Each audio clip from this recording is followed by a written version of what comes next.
Question number 17 कह रहा है कि आपके पास एक कॉनकेव स्फेरिकल सरफेस से रिफ्रैक्शन होता है और ग्लास और एयर को वो सरफेस सेपरेट करता है। तो ये ग्लास है, यहाँ पे बाहर एयर है। तो distance of object should be greater than 3 times the radius of curvature for real image. तो क्वेश्चन बोल रहा है कि जो ऑब्जेक्ट का डिस्टेंस होगा वो इसकी कर्वेचर से 3r टाइम्स बड़ा होगा। ठीक है ना। तो u should be greater than 3r। उस कंडीशन में क्या होगा, जो इस ऑब्जेक्ट की इमेज बनेगी वो रियल बनेगी। तो इमेज अगर इस ऑब्जेक्ट की रियल बनेगी तो ये ऑब्जेक्ट होना चाहिए वर्चुअल।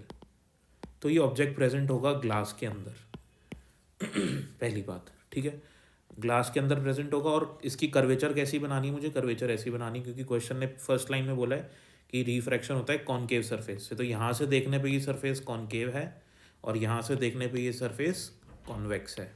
कि रेडियस ऑफ कर्वेचर है r। तो ये जो मीडियम है इसका रिफ्रैक्टिव इंडेक्स 3/2 है, इसका रिफ्रैक्टिव इंडेक्स 1 है क्योंकि ये एयर है। अब इंसिडेंट रे, ये ऑब्जेक्ट है, ऑब्जेक्ट से रेज यहाँ पे स्ट्राइक करेंगी, तो यानी कि इंसिडेंट रेज इस डायरेक्शन में ट्रेवल करेंगी। अगर इंसिडेंट रेज इस डायरेक्शन में ट्रेवल करेंगी तो हम सारी डिस्टेंसेज मेजर करते हैं पोल से या इंटरफेस से। तो मैं डिस्टेंस मेजर करूंगा पोल से लेकर यहाँ तक की, क्योंकि ऑब्जेक्ट यहाँ रखा है। तो मैं, मेरी जो डायरेक्शन है वो इंसिडेंट रेज के अपोजिट डायरेक्शन में, इंसिडेंट रेज इधर जा रही है, मैं इधर मेजर कर रहा हूँ ऑब्जेक्ट की डिस्टेंस, तो माइनस के साइन के साथ आएगा।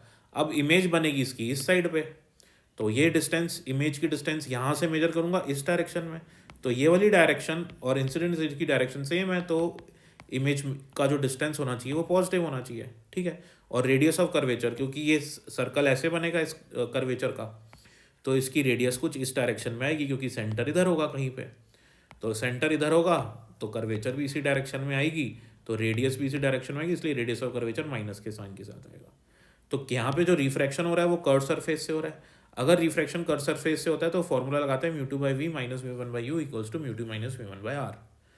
यहाँ पे μ2 क्या होता है, मैंने जैसे आपको प्रीवियस वीडियोस में बताया, μ2 वो मीडियम होता है जहाँ पे रिफ्रैक्टेड रेज प्रेजेंट होती हैं। कौन सी रेज? Refracted rays. अब रेज यहाँ से यहाँ बनेंगी, इमेज यहाँ बनेगी, तो ये वाली रे होगी रिफ्रैक्टेड रे। कौन से मीडियम में प्रेजेंट है? एयर में प्रेजेंट है, इसलिए ये हमारा μ2 होगा। और ये इंसिडेंट रेज है, ये कहाँ पे प्रेजेंट है? ये इस मीडियम में प्रेजेंट है, इसलिए हमारा μ1 होगा। तो μ1 की जगह 3/2 और μ2 की जगह 1 सब्सटीट्यूट करेंगे तो इस फॉर्मूले में मैंने वैल्यू सब्सटीट्यूट कर दी, μ2 की जगह 1 और μ2 की जगह 1 और μ1 की जगह 3/2 यानी कि 1.5। u की जगह आ जाएगा माइनस यू, 1 माइनस यानी μ2 माइनस μ1/r, r की जगह माइनस r आएगा। इसको सॉल्व करेंगे, माइनस माइनस कैंसिल हो जाएगा और यहाँ पे 1 माइनस 1.5 0.5 बन जाएगा, यानी कि 1/2। ये माइनस माइनस भी कैंसिल हो जाएगा, तो इसकी जगह हम लिख सकते हैं 1/2r। और ये जो है 1.5 म्यू अपॉन में u, ये राइट साइड में आ जाएगा, तो माइनस के साइन के साथ आएगा। 1.5 को मैं 3/2 भी लिख सकता हूँ। अब मुझे पता है, मैंने आपको बताया अभी कि मेरा v पॉजिटिव होना चाहिए।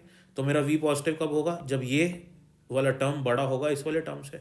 तो 1/2r बड़ा होना चाहिए 3/2 u से। तो इसका मतलब क्या होगा? 2 से 2 कैंसिल हो जाएगा। सॉल्व करेंगे तो u किससे ग्रेटर आना चाहिए? u ग्रेटर आना चाहिए 3r से। ये हो गया हमारा आंसर।